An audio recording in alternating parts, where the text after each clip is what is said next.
கர்த்தருடைய பரிசுத்த நாமம் மகிமைப்படுவதாக. இன்றைய நாளின் வேத வசனம் எரேமியா 20ஆம் அதிகாரம் 11ஆம் வசனம். கர்த்தரோ பயங்கரமான பராக்கிரமசாலியாய் என்னோடு இருக்கிறார். ஆகையால் என்னை துன்பப்படுத்துகிறவர்கள் மேற்கொள்ளாமல் இடறுவார்கள்.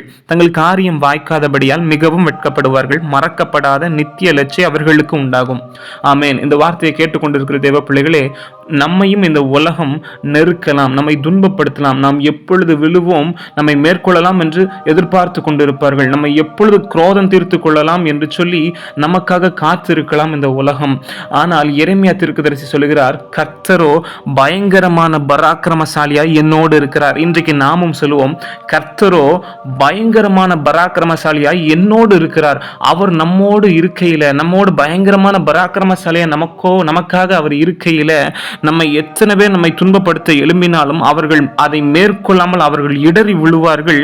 அவர்களுடைய காரியம் வாய்க்காதபடிக்கு அவர்கள் வெட்கப்பட்டு போவார்கள். மறக்கப்படாத நித்திய லட்சியம் அவர்களுக்கு தான் உண்டாகும்.